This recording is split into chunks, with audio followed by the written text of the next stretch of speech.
ada seorang raja bernama Raja Pasenadi yang memiliki seorang istri bernama Ratu Malika. Raja Pasenadi ini merupakan raja yang memerintah sebuah wilayah kerajaan yang sangat besar di India,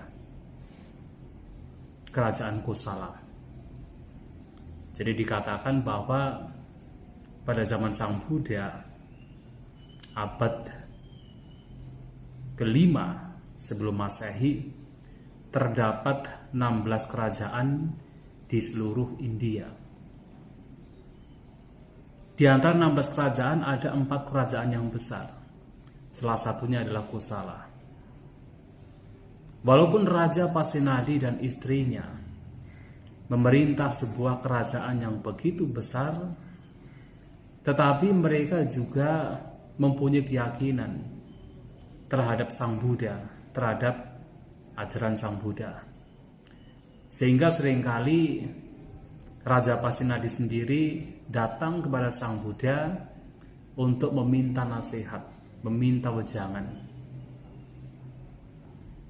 Dan suatu kali ketika Raja Pasenadi dan istrinya tengah melakukan meditasi, walaupun mereka seorang raja yang begitu sibuk, tetapi karena keyakinan terhadap Sang Buddha, mereka juga masih melakukan meditasi.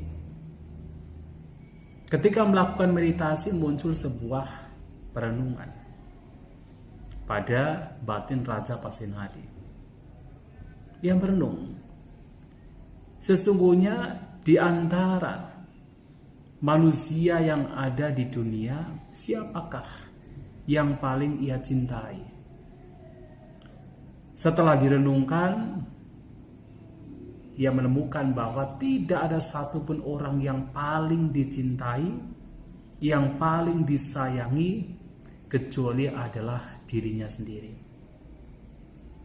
Kemudian ia bangun dari meditasi dan bertanya kepada istrinya, Ratu Malika, menanyakan hal yang sama. Wahai istriku, siapakah sesungguhnya orang di dunia ini yang paling kamu cintai, yang paling kamu sayangi? Ratu Malika menjawab dengan jujur bahwa setelah melihat seluruh orang yang ia kenal, yang tidak ia kenal, dia mengatakan bahwa tidak ada satupun orang yang paling ia cintai kecuali dirinya sendiri. Tentu Raja Pasenadi tidak marah dengan jawaban Ratu Malika. Walaupun seandainya Ratu Malika ini ya sebagai seorang istri, berpikir mungkin bahwa yang paling dicintai adalah dia sebagai suaminya. Tetapi tidak. Ratu Malika seperti halnya Raja Pasenadi juga berpikir hal yang sama. Ternyata yang paling dicintai adalah dirinya sendiri. Kemudian mereka berdua sepakat untuk menemui Sang Buddha dan bertanya, sekaligus menyatakan apa yang menjadi buah perenungan mereka. Ketika mereka menceritakan apa yang terjadi, kemudian Sang Buddha mengatakan bahwa memang setiap manusia pada dasarnya ketika melihat ke dalam diri, siapakah yang paling dicintai? Adalah dirinya sendiri, bukan orang lain. Bahkan seandainya seseorang mengatakan bahwasanya misalnya suami terhadap istri, kamulah yang paling saya cintai di dunia ini. Tetapi apakah benar demikian? Ketika istrinya berubah, ketika apa yang diinginkan tidak ditemukan di istrinya, apakah dia kemudian masih mencintai? Ternyata tidak. Apalagi ketika istrinya misalnya meninggal, apakah dia mau ikut meninggal? Ternyata tidak. Demikian pula dengan istri terhadap suami, terhadap siapapun. Pada akhirnya yang paling dicintai adalah dirinya sendiri. Lantas Sang Buddha mengatakan, mengetahui bahwa dirinya sendiri adalah yang paling dicintai dalam kehidupan setiap manusia, Lantas apa yang mesti dilakukan? Yang dilakukan adalah bagaimana memberikan kebahagiaan untuk dirinya sendiri.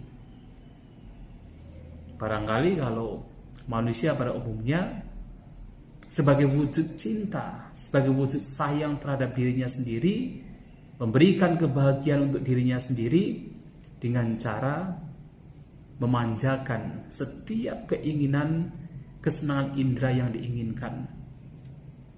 Tetapi tentu Sang Buddha tidak mengatakan demikian.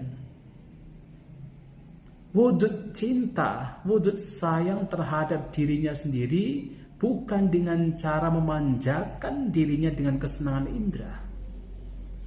Justru memanjakan dirinya dengan kesenangan indera hanya akan menambah kotoran batin, menambah keserakahan, menambah kebencian, dan pada akhirnya menambah penderitaan. Wujud cinta dan sayang terhadap dirinya sendiri adalah dengan cara menjaga setiap ucapan, menjaga setiap perbuatan, dan menjaga setiap pikiran yang muncul, yang dilakukan. Tidak membiarkan ucapan adalah ucapan yang buruk, ucapan yang menyakitkan, ucapan yang tidak bermanfaat. Tidak membiarkan perbuatan jasmani yang dilakukan adalah perbuatan yang memberikan kerugian terhadap diri kita sendiri maupun terhadap makhluk lain.